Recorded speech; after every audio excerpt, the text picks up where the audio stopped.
Hello दोस्तों, welcome to my channel BPS. Welcome to my channel Noor classes. आपको जानकर खुशी होगी कि ये एक ऐसी किताब मैं आपके सामने लेकर आई हूँ जो प्रीलिम्स के लिए डायरेक्ट आपको क्वेश्चन मिलने वाले हैं। ये प्रीवियस ईयर क्वेश्चन है और बिल्कुल 20 ईयर के क्वेश्चन है, तो आपको इससे बहुत ज़्यादा हेल्प। आप अंदाज़ा भी नहीं लगा सकते आपने कौन सी वीडियो देखी है और ये आपको कितना हेल्पफुल होगी। ठीक है, आप लोग की एक बात बता दूं मैं कि ये बुक इतना फ़ायदेमंद है कि अगर आप इसके टॉपिक्स और करंट अफेयर कर लें तो आई गारंटीड कि आपको प्रीलिम्स क्लियर करने के लिए कोई नहीं रोक सकता। और इसमें टॉपिक वाइज है, इसे मैं पढ़ाने वाली हूँ टॉपिक वाइज। मैंने पहले ये टॉपिक पढ़ रखा है, आधुनिक भारत भी मैंने कुछ पढ़ा, तो मैंने सोचा क्यों ना मैं ये सब टॉपिक को अपने बिहार के बच्चों को भी साथ शेयर करूं। तो ये ऐसी बुक लगी कि मुझे बहुत ही ज़्यादा इम्पोर्टेंट लगी, तो मैंने सोचा कि क्यों ना आप लोग के साथ शेयर किया जाए। अगर आप लोग को अच्छा लगे तो मुझे सपोर्ट करें और सब्सक्राइब करें।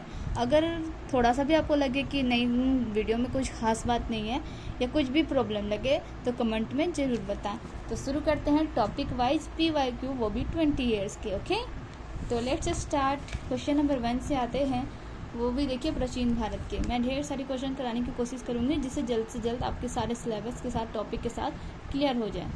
तो ज़्यादा देर ना करते हुए हम शुरू करते हैं। मैंने ये सब पहले ही पढ़ रखा है, एक्सप्लेनेशन सारा मैंने पढ़ रखा। ओके, तो आप लोग एक बार देखते चलेंगे। ओके, तो शुरू करते हैं।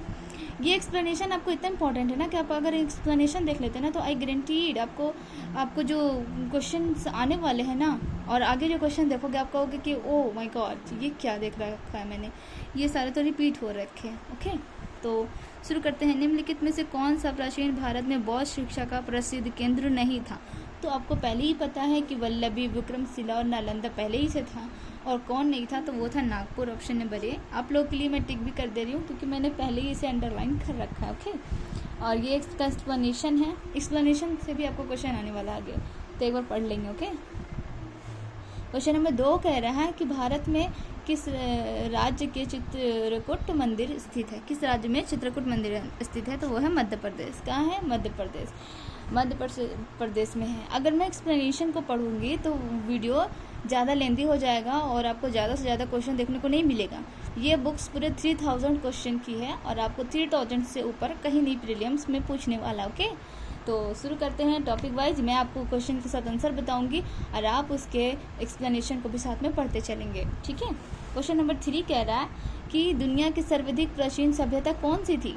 तो वो थी मेसोपोटामिया, इराक में है, यानी ऑप्शन नंबर डी बिल्कुल राइट हो जाएगा। अब क्वेश्चन नंबर 4 पे आते हैं। मौर्य साम्राज्य के संस्थापक कौन थे? तो वो थे Chandragupta Maurya. Option number D, Chandragupta Maurya. Option number D. ठीक है, अब देखिए क्वेश्चन नंबर 5 पे आते हैं। अशोक के स्तंभ पर कौन सी लिपि लिखी गई थी? वो है ब्राह्मी लिपि। देखिए इसमें एक इम्पॉर्टेंट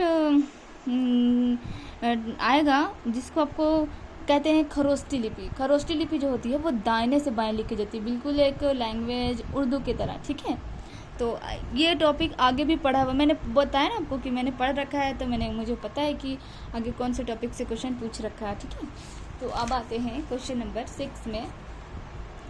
मुझे पता है बहुत ही इंपॉर्टेंट होने वाला आपके लिए क्लासेस, आपको देखना बहुत ज़रूरी है। पहले एंड तक ज़रूर देखें यार, ज़रूर देखें। ठीक है, निम्नलिखित में से कौन सा चंद्रगुप्त मौर्य के संबंधित नहीं है? कौन सा संबंधित नहीं है? तो वो है सांची। क्या है? सांची। आप इसका क्वेश्चन भी टिक करते जाओगे ना, आपको बहुत फ़ायदा होने वाला है। इसके एक्सप्लेनेशन को ही दिए रखें, उसे भी पढ़ते चलेंगे। ओके, पॉज करके आप पढ़ सकते हैं। सिंधु घाटी सभ्यता के प्रमुख नगर का नाम क्या है जिसकी पश्चिमी एशिया से व्यापारिक संबंध था? तो वो था लोथल। क्या था? लोथल। अब देखिए झांसी के पास देवगढ़ का मंदिर और इलाहाबाद के पास गढ़वा का मंदिर से बनी मूर्तियां को किस कला से महत्वपूर्ण अवशेष हैं? तो किस कला के महत्वपूर्ण अवशेष हैं? किस कला के हैं? तो वह है गुप्त कला। किस कला? गुप्त कला। देखिए 70th BPSC में आ गया क्वेश्चन नंबर 9। ठीक है, निम्नलिखित में से चेर राजवंश की राजधानी कौन सी थी? तो वो थी कुरबुर यानी कुरूर। ओके, क्वेश्चन नंबर 10 की तरफ। क्वेश्चन नंबर 10 कह रहा है निम्नलिखित में से किस शासक ने हर्ष के समय असम पर शासन किया था? तो वो थे भास्कर वर्मन। मैं पूरा कोशिश करूंगी कि एग्जाम से पहले इसके 3000 क्वेश्चन कंप्लीट करवा दूं, और अगर आप लोगों ने अच्छे से पढ़ा ना तो सच बता रही हूँ आपका पूरा प्रीलिम्स में आपको एक क्वेश्चन भी प्रॉब्लम नहीं करेगा।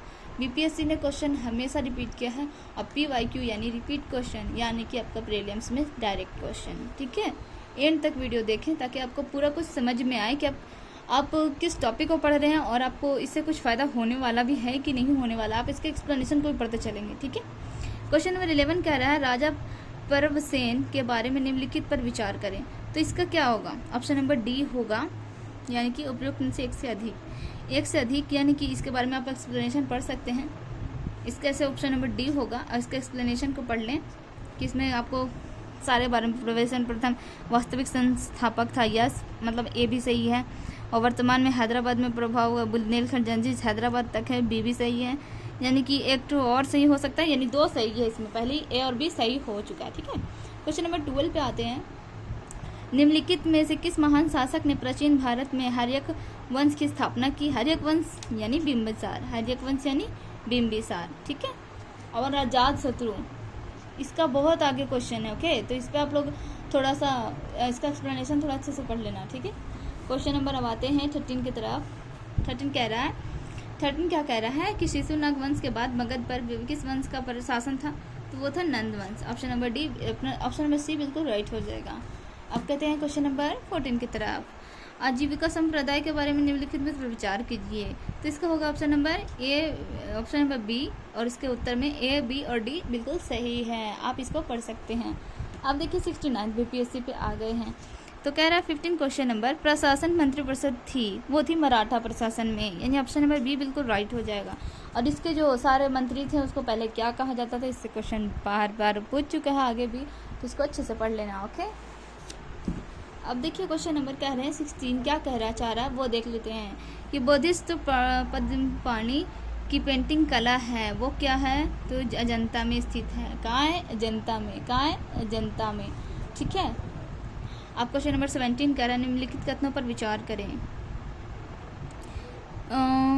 क्या कर रहा है? हाँ, तो ये होगा ऑप्शन नंबर डी हो जाएगा इसके राइट। बिल्कुल उपयुक्त में से कोई नहीं, क्योंकि देखिए फाहियान चीनी यात्री तो था, लेकिन हर्ष के काल में नहीं बल्कि बौद्ध धर्म यानी चंद्रगुप्त के टाइम में था। ठीक है, जस्ट अपोजिट लिखा हुआ है, तो आप एक बार इसको पढ़ करके इसका एक्सप्लेनेशन देख सकते हैं। ठीक है, आपको थोड़ा समझ में आ जाए। अब देखिए क्वेश्चन नंबर 18 क्या कर रहा है, सूची में मिलान करना है। तो मैंने आपको पहले ही बताया कि मैंने इसे पढ़ रखा है, तो मेरा पहले ही मिलाया हुआ है, तो मैं भी फिर भी आपको बता देती हूँ थोड़ा अच्छे से समझने के लिए। तो चरक थे, मैंने ऐसे याद किया, चरक चिकित्सा। ठीक है, चंद ब्रह गुप्त यानी गुप्त गणित। ठीक है, ब्रह्म ही यानी ज्योतिष, और विशाखा दत्त, दत्त मतलब नाटककार। ठीक है, अब आते हैं क्वेश्चन नंबर 18 तो हो गया। क्वेश्चन नंबर 19, जितना से ज़्यादा क्वेश्चन को क्लियर करेंगे आपको पता ही है कि आपको बहुत ज़्यादा फायदा होगा। क्वेश्चन नंबर 19 की तरफ बढ़ते हैं। नंद पंथियों सिद्धों और योगियों ने भक्ति धर्म को किस क्षेत्र में लोकप्रिय बनाया? किस क्षेत्र में? तो उत्तर भारत में। किस क्षेत्र में? उत्तर भारत में। ठीक है, ऑप्शन नंबर डी बिल्कुल राइट हो जाएगा। अब इसका एक्सप्लेनेशन देख लीजिएगा। क्वेश्चन नंबर 20 क्या कहता है उसे जरा देखते हैं। प्रारंभिक वैदिक काल के दौरान कौन सा शहर प्राचीन मगध साम्राज्य की राजधानी के रूप में कार्य करता था? तो वो था राजगिरी, अपना बिहार में। ओके, ठीक है, अब आते हैं क्वेश्चन नंबर 21। मैं कोशिश करूंगी कि एक दिन में 2 क्लासेस दूं और जल्द से जल्द से कंप्लीट कराऊं। ठीक है, आज मेरा पहली क्लास है और क्वेश्चन नंबर 1 से शुरू किया, और कोशिश करूंगी कि 50 क्वेश्चन कंप्लीट करवा दूं। ठीक है, और अगली बार से ज़्यादा क्वेश्चन करवाऊंगी। राजनीति की प्रारंभिक पुस्तक नीति सार किसके द्वारा लिखी गई थी? तो वो किसकी गई थी? कामबंधक। किसके द्वारा? कामबंधक द्वारा। यानी ऑप्शन नंबर बी बिल्कुल राइट हो जाएगा।